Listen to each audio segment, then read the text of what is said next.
जैसे आपको गुरुदेव मिले, मंत्र मिला, तो मंत्र सिद्ध करने के लिए स्थान चाहिए।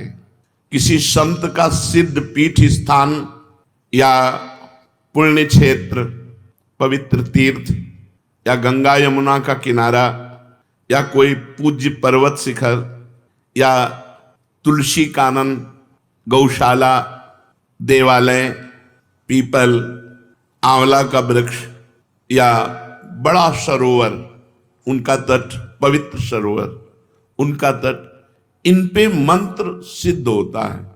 इन जगहों में मंत्र जपने से सिद्ध होता है। एक बार वर्णन किया गया था कि घर से 10 गुना भजन का प्रभाव गौशाला में, और गौशाला से 100 गुना बढ़कर लाभ मिलता है पवित्र जंगल, एकांत सुनसान जंगल से 1000 गुना सरोवर, तालाब, कुंड, उससे 1,00,000 गुना यमुना जी के तट पर, गंगा जी के पावन तट पर, उससे 1 करोड़ गुना पवित्र पर्वत, गिरिराज जी, कामदेव जो वहां कामदगिरी, चित्रकूट, ऐसे पवित्र पर्वतों में, उनसे बढ़कर कई गुना भगवान शिव के मंदिर, भगवान राम के मंदिर, हरि के मंदिर जहां विराजमान है उन मंदिरों में, और अरबों गुना भगवान के नित्य लीला स्थलियों में। अरबों गुना का मतलब 1 अरब नाम घर में जप के और 1 नाम वृंदावन में जप के, अरबों, अरब नहीं, अरबों गुना। आप जहां बैठे हो इससे बढ़कर त्रिभुवन में कोई स्थान नहीं। पर इससे भी बढ़कर बात कही, गुरु के सानिध्य में अनंत गुना, गुरु के सानिध्य में अनंत गुना, गुरु की चरण पादुका, गुरु का चित्रपट विराजमान करके। अब ऐसे गुरु थोड़ी बैठे कि बैठो हम जब कर ले, पहले सिद्ध हो जाए तब जाना हमारे पास से, तो ऐसे गुरु किसी के पास थोड़ी बैठे रहते हैं। तो गुरु की पादुका और गुरु का चित्रपट, ये गुरु का सानिध्य माना जाता है। ऐसी जगह बैठे जो सम हो, बराबर हो, जहां कोई सांप, बिच्छू, कीड़ा मकोड़ा ऐसे आने का भय न हो, दुष्टों की विघ्न जहां ना पहुंचते हों, ऐसे पवित्र एकांत स्थान में निरंतर भजन करने का अभ्यास करें। सब कुछ अपने को प्राप्त है, श्रीधाम वृंदावन प्राप्त है, इसलिए सब कुछ प्राप्त है अपने को। अब नाम और मंत्र निरंतर चले, इसके लिए साधक को भोजन सुधारना होगा। जो चले उनकी बातें कर रहे हैं, जो चले तो प्रयत्न क्या होना चाहिए, ऐसे पवित्र स्थानों में मंत्र नाम सिद्ध करने का उपाय करना चाहिए। नाम और मंत्र निरंतर हमारे हृदय में चले, उसके लिए भोजन सुधार होना चाहिए। भोजन से रस बनता है और वही रस शरीर प्राणों को पोषित करके मन का निर्माण करता है। जैसा अन्न वैसा मन, मन का निर्माण करता है। जो अशुद्ध निषिद्ध, अशुद्ध और निषिद्ध भोजन करते रहते हैं, उनके प्राण मलिन हो जाते हैं, उनका मन मलिन हो जाता है, उनसे भजन नहीं होता। भगवत प्राप्ति के लिए शरीर में उछाहलीपन, चैतन्यता, प्राण क्षोभ रहित और मन ग्लानि रहित, तब भजन होता है। जिस समय हम अपवित्र भोजन करते हैं तो चित्त में मल और विक्षेप धारण हो जाता है। चित्त पकड़ता है गंदी बातें, पूर्व की बातें, दुश्मनी की बातें, ये वो सब, वो उनको पकड़ेगा। मंत्र तुम्हारा चल रहा, मंत्र को नहीं पकड़ेगा यदि भोजन सही नहीं है। तो भोजन पवित्र है तो चित्त विक्षेप छोड़ करके मंत्र को पकड़ता है और चिंतन करता है। चिंतन का कार्य चित्त का है। अन्न का सबसे बड़ा प्रभाव भजन में पड़ता है। भोजन में गृहस्थ है तो धर्म पूर्वक कमाया हुआ धन, उसी से पेट भरे और नहीं। ये नहीं कि रास्तों में बट रहा है या बाबा जी क्या भंडारा हो रहा है तो हम, गृहस्थ नहीं। अगर आप किसी भंडारे में पाते हैं तो कीमत लगाइए कि 100 रुपये का भोजन आपने पाया तो 101 रुपये रख के वहां प्रणाम कर लीजिए। ऐसे गृहस्थ के लिए उचित नहीं। कहीं भी ये खुशी मत हो कि फ्री पा लिया। भोजन पाओगे सुकृत नष्ट हो जाएंगे, भजन में विक्षेप पड़ जाएगा। न्यायोपार्जित धन होना चाहिए गृहस्थ का, तभी उसकी भक्ति बनेगी, तभी उसका भजन बनेगा। अन्याय से, बेईमानी से, चोरी से, छल कपट से पाया हुआ धन और उससे जो अन्न पाया जाएगा, उसकी क्रिया ही मूल में अशुद्ध है, तो वो भजन नहीं कर पाएगा, उसका भजन सिद्ध नहीं होगा। बड़ा विक्षेप युक्त कोशिश भी करेगा तो भजन नहीं होगा। अगर पूरा भोजन आपका पवित्र है, गंदी कमाई का है, तो भजन सवाल नहीं। भोजन चित्त का निर्माण करता है, चित्त मंत्र या नाम को पकड़ता है। जो अन्यायी है, अन्याय से धन एकत्रित करता है, भूल जाए कि वो भजन करेगा। पाखंड माला हाथ में, मन संसार में, भजन नहीं हो। इसलिए पहले भोजन पर सुधार कीजिए। गृहस्थ है तो न्यायोपार्जित धन के द्वारा अपना उदर पोषण करे, किसी का भी फ्री पानी न पिए। देख लो आपका भजन बढ़ेगा। कोई हलवा पूड़ी रास्ते में बट रहा नहीं, आप कोई विरक्त थोड़ी गृहस्थ हो, खरीद के खाओ, पवित्र जगह से खरीद लो। यदि वहीं पाना है तो 150 रुपये भेंट रख के आओ, खाली हाथ नहीं कि खाया और चल दिया, बड़ा मौज है, तुम्हारे सुकृत नष्ट हो जाएंगे।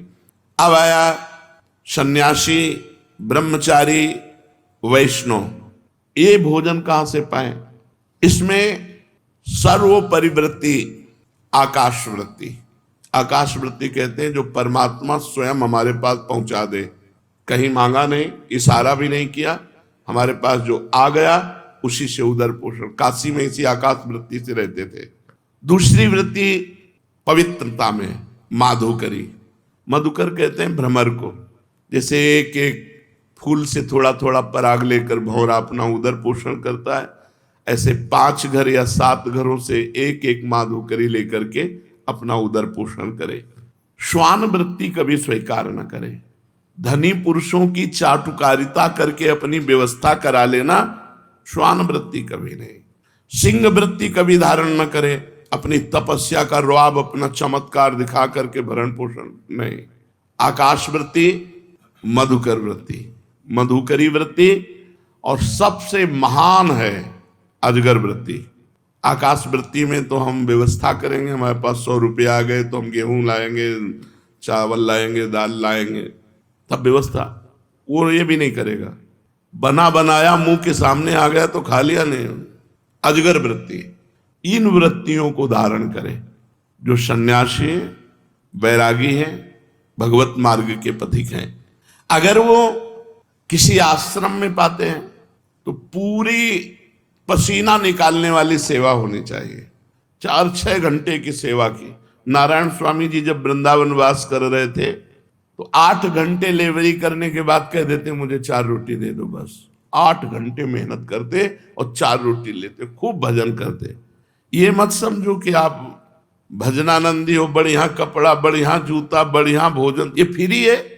ऐसे भजन नहीं होता। झाड़ू लगाओ, पोछा लगाओ, 2-4-6 घंटे खूब मेहनत करी और फिर उधर पोषण किया, रात दिन भजन में लगे, तब तुम्हारा भजन बढ़ेगा और सुरक्षित रहेगा। नहीं तो माधुकरी पाओ और यमुना किनारे पड़े रहो, वहीं मांगो, खाओ, यमुना जी के पावन तट पर रहो, कोई सेवा मत करो, फिर तुम्हारा भजन भले बन जाए। वो भी गुरु आज्ञा से, मनमानी आचरणों से तो वो भी नहीं। जो भोजन पवित्र नहीं पाता उसमें आलस्य, प्रमाद और भोग कामना, ये 3 बातें रहती हैं। पड़े रहना, अरे हम नहीं कर पाएंगे सेवा, थोड़ी सेवा है वो भी उतनी जगह अपवित्र पड़ी, पोछा नहीं लगाया। प्रमाद, भोगों का चिंतन, ये खा ले, ये भोग ले, वो भोग ले, भजन नहीं। और चाहे गृहस्थ हो या विरक्त, भोजन आधा पेट अगर भजन करना है। जब भजन में मन लगेगा तो भोजन में रुचि नहीं होती। और भजन का बल होता है कि ऐसा नहीं होगा कि म्यो म्यो ऐसे 8-8 दिन भोजन नहीं मिला, गंगा जल केवल पी के, कभी हमको महसूस नहीं हुआ ऐसा। आहार दबा दबा करके करोगे तो भजन थोड़ी होगा। अपने गुरु जी को जीवन भर देखा है, अब भी देखा है, वैसा ही दिनचर्या है। 2 रोटी से कभी 2.5 नहीं पाते। अपने हाथ की बनाई 2 रोटी और शाम के दूध। एक दिनचर्या आजीवन के लिए भोजन की होनी चाहिए। विरक्त को भी भोजन में 3 दोष माने गए हैं, एक जाति दोष, एक आश्रय दोष और एक निमित्त दोष। जाति दोष वो है जो स्वभाव से निषिद्ध होते हैं, जैसे प्याज, लहसुन, शलगम, गाजर, ये भजन में विक्षेप डालेंगे ही डालेंगे। ये तमोगुणी जाति के हैं, इसलिए इनका प्रयोग नहीं करते। तमोगुण इनसे प्रकट होता है। यद्यपि ये इनकी प्रकट होने की प्रक्रिया पवित्र है, जहां आलू प्रकट होती है वहीं प्याज लहसुन भी वैसे ही मिट्टी में, पवित्र मिट्टी में प्रकट होते हैं, पर ये भजन के लिए निषिद्ध है। ये बुद्धि में, भजन में विक्षेप डालते हैं, इसलिए संतों ने इसे मना किया है। ये कोई ऐसा नहीं कि प्याज लहसुन पाओगे तो पाप हो जाएगा, लेकिन भजन नहीं बनेगा। भजन शुद्ध बने, ये तमोगुणी वस्तु है, इसलिए इसको त्याज्य किया गया। ये ऐसा नहीं कि एकदम मांस मदिरा की तरह, ऐसा नहीं है। ये हमारे भजन में वृद्धि पड़े, इसलिए सलगम, लहसुन, प्याज, गाजर। जाति दोष वाली वस्तुएं यदि हम पाएंगे तो ये हमारे मन को अपवित्र कर देंगे और भजन नहीं होगा। दूसरा, आश्रय दोष। जैसे रसोई आपको खीर पूड़ी बड़ा पवित्र बना के दी गई, लेकिन उस रसोई में मांस रांधा गया है, वही गैस चूल्हा है, वही बनाने वाले हैं, वही पात्र है, ये आश्रय दोष हो गया। अगर आप पाते हैं तो आपकी बुद्धि भ्रष्ट हो जाएगी। जैसे मांस खाने से बुद्धि भ्रष्ट होकर उसका नरक गमन होगा, ऐसे ही उस रसोई का पाने से आपकी बुद्धि भ्रष्ट हो जाएगी, भजन में नहीं लगेगी। जैसे आश्रय दोष में पहला ये, जैसे शराब की बोतल है और उसमें गंगा जल भर दिया जाए तो आश्रय दोष के कारण वो गंगा जल आचमन के लायक नहीं रहेगा। जैसे जहां शराब रखी हुई है उसके पास आपके सब्जी रखी हुई उसी फ्रिज में, वो सब्जी वो आश्रय दोष के कारण अपवित्र हो चुकी है, क्योंकि वो मदिरा वहां रखी हुई। इस तरह से आश्रय दोष का त्याग, जाति दोष का त्याग। जाति का यहां मनुष्य से नहीं है, या वस्तुओं से है। जो वस्तुएं शास्त्र निषिद्ध है उन वस्तुओं का सेवन न करें। आश्रय, आश्रय बहुत ही विवेक के, कहां भोजन, किनके यहां भोजन, कैसे आचरण करने वाले, बहुत ध्यान से। शुद्ध गाय का दूध भी यदि शराब के पास रख दिया जाए, जैसे फ्रिज है, बोतल शराब की रखी, वहीं दूध रखा है, वो दूध अपवित्र शराब की तरह आश्रय दोष के कारण हो गया, वो वैष्णव को कभी नहीं पाना चाहिए। इसीलिए बिना परिचय के भोजन नहीं करना चाहिए। और अपने फ्रिज में क्या क्या रखे हुए है, कैसे खाता पीता है क्या। अब इसीलिए माधुकरी वृत्ति को हम ज्यादा प्रेरित नहीं करते। तो ऐसे हम कोई पेट भरने के लिए बाबा जी बने क्या? उनकी पवित्र माधुकरी, जो पवित्र आचरण करते हैं, पवित्र व्यवहार करते हैं, उनसे हमारा भजन बनेगा। तो अब आकाश वृत्ति सर्वश्रेष्ठ है, जो भगवान दे दे उसी से अपनी व्यवस्था करके खाओ पियो, भजन करो। जैसे अपने यहाँ श्री जी के विधान में किसी से मांगा नहीं जाता, कोई दान पेटी नहीं, किसी का कोई किसी तरह घुमाओ फिराओ नहीं। ऐसे नहीं है ओहो भाग्य खुल गए, रुपया रुपया के लिए बाबा जी बने, भोजन के लिए बाबा जी बने, भगवान के लिए बाबा जी बने। तो ऐसा नहीं संसार में कि अपवित्र ही लोग हैं, बड़े पवित्र भी हैं, उन्हीं से चलता है। तो आश्रय दोष, जाति दोष, आश्रय दोष। अब निमित्त दोष, साधक को निमित्त दोष से भी बचना चाहिए। जो वैष्णव नहीं है, जिनका अपवित्र आहार विहार है, उनका छुआ भोजन नहीं। हमारे लिए अछूत कौन? जो वैष्णव नहीं है, जो भजन नहीं करता। अगर वो चांडाल है और भजन कर रहा है, कंठी तिलक बांधे, हम उसके साथ बैठ के पालेंगे। लेकिन पंडित है, आचरण विहीन है, भगवत विमुख है, वो हमारी संगति। व्यास मिठाई विप्र की तामे लागे आग, वृंदावन के स्वपच की जूठन खाइए मांग। अहोबत स्वपच तो गरियान यज्जिभ्याग्य वर्तते नाम तुभ्यम। वो स्वपच भी विश्व पूजनीय है, जिसकी जिभ्या पे हरि नाम विराजमान है। जो भगवत भजन नहीं करते, उनके हाथ का नहीं पाना, और कोशिश करें उनकी दृष्टि न पड़ पावे भोजन पे। जैसे हम ठाकुर जी के लिए पर्दा करके अगर ले भी जाना है तो थाल ढक कर कोई देख न पावे, पर्दा लगा के भोजन। निमित्त दृष्टि भी न पड़ पावे ऐसे लोगों की जो भगवत विमुख हैं, जो नीच आचरण करते हैं, उनकी भी दृष्टि का निषेध। साधक को इन 3 दोषों से रहित भोजन पाना चाहिए। जाति दोष, आश्रय दोष, निमित्त दोष कहां रखा है इसका भी प्रभाव पड़ता है। अब प्रधान वस्तुएं कह रहे हैं कि जैसे गौ का दूध है, गौ का दही है, गौ का घी है, ये पवित्र भजन में बहुत सहयोगी होंगे। फिर तो पेट पालने के लिए, भजन के लिए गौ का दूध, जैसे भैंस का है, बकरी का है, भजन के लिए नहीं। भजन के लिए गौ का दूध, गौ का घी। जैसे कुछ लोगों का मानना है कि दूध नहीं पीना चाहिए क्योंकि उसके बछड़े का हिस्सा है।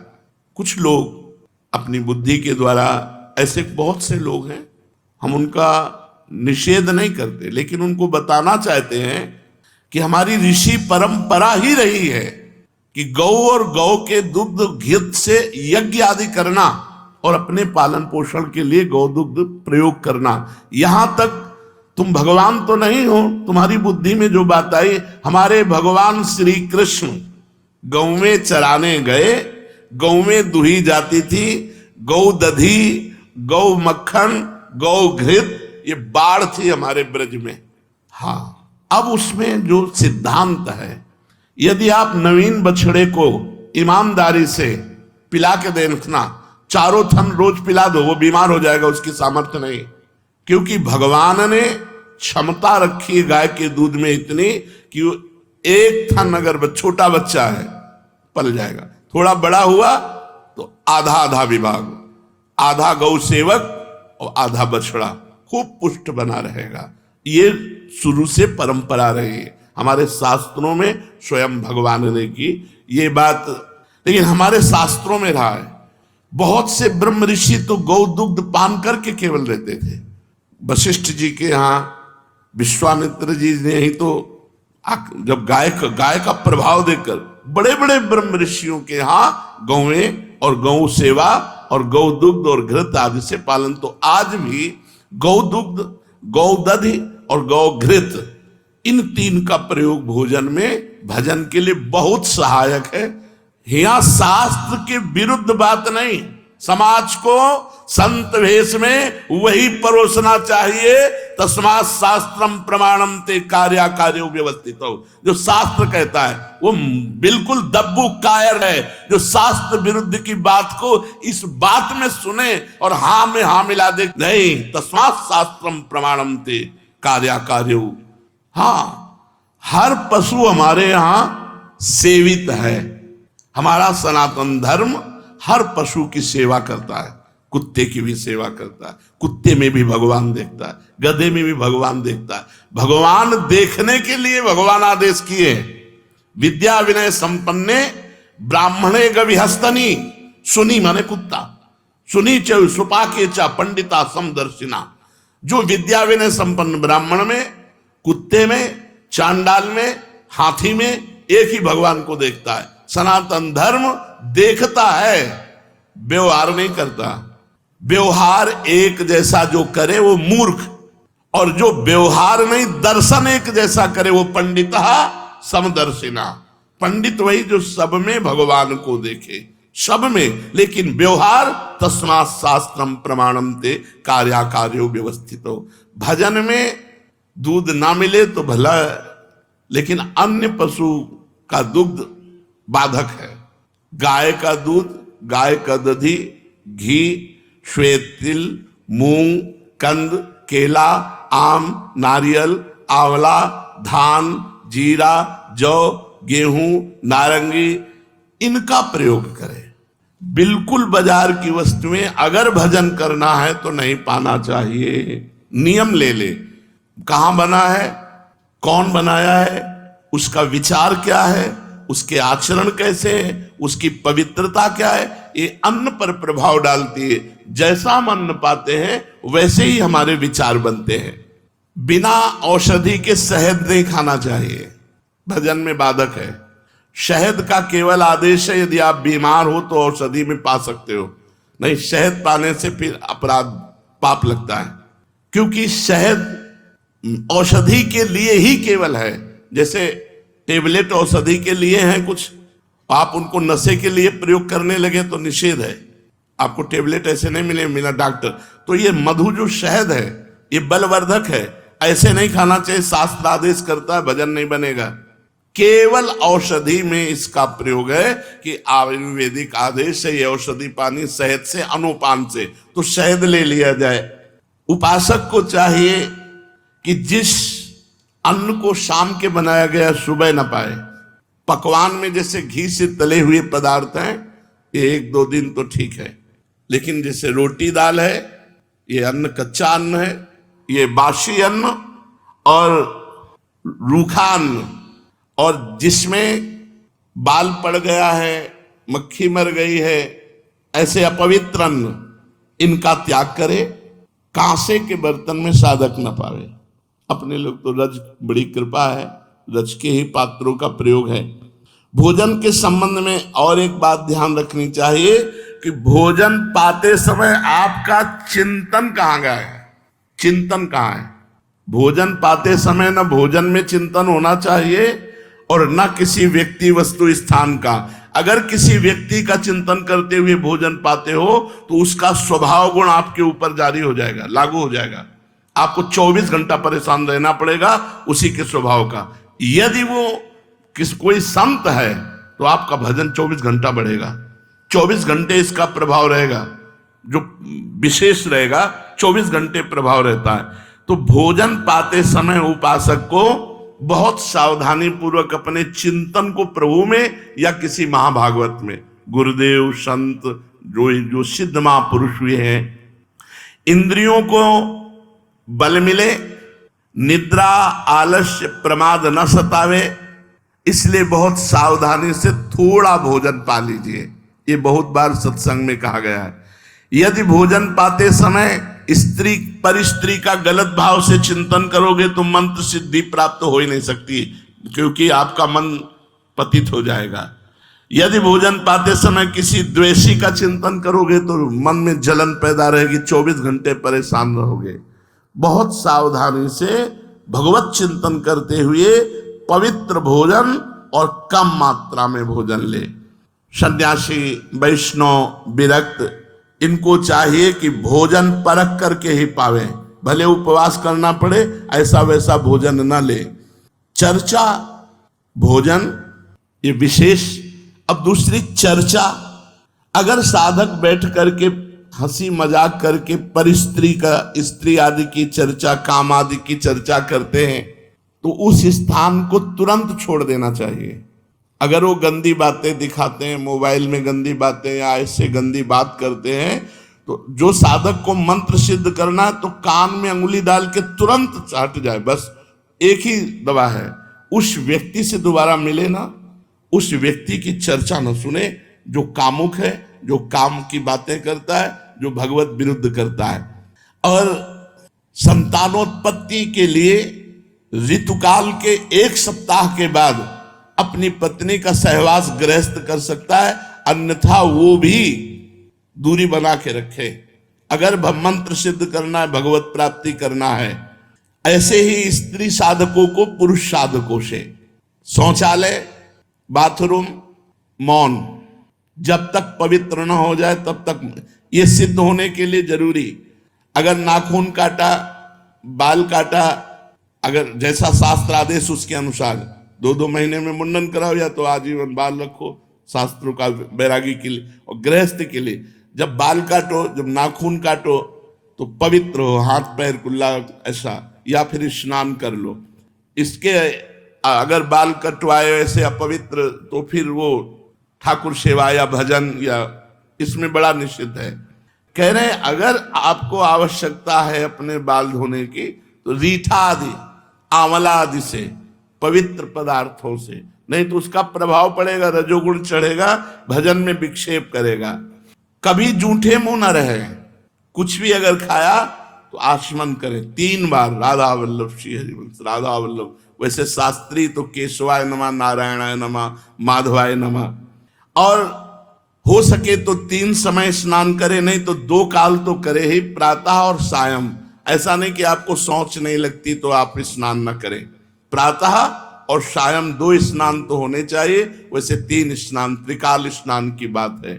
अपने इष्ट देव जी की पूजा करके ही भोग प्रसाद पावे। जो इष्ट देव विराजमान है पहले उनको भोग लगा के पूजा करके ही प्रसाद पावे। तो हो सके तो धामवासी भूमि शयन 2 बार या 3 बार स्नान, आजीवन ब्रह्मचर्य या संतानोत्पत्ति के लिए मासिक धर्म के 1 सप्ताह की पवित्रता के बाद सहवास, मौन, गुरु सेवन, पाप कर्म का परित्याग, नित्य ठाकुर सेवा, नित्य दूसरों को सुख पहुंचाने की सेवा, नित्य भगवद स्तुति, नित्य नियम पूर्वक नाम जप। अगर इन नियमों का पालन करेगा तो ये मार्ग जो है वो सिद्धावस्था तक पहुंच जाओगे। अगर इधर उधर जरा भी कुछ हुआ तो माया के पंथ ऐसे हैं कि घसीट करके बहुत दूरी बना देंगे। ध्रुवदास जी ने लिखा, राई के सम चलत ही होत और की ओर। तो भगवान कहते हैं हजारों पुरुषों में कोई एक चलता है, मनुष्याणाम सहस्तेषु, और उन चलने वालों में कोई एक बिरला सिद्ध होता है, और उन सिद्धों में कोई एक तत्व ज्ञानी होता है। वो तत्व ज्ञान मैं तुम्हें बता रहा हूं। तो आगे भगवान वर्णन करते हैं शेष चर्चा आगे। श्री राधा वल्लभ लाल की जय।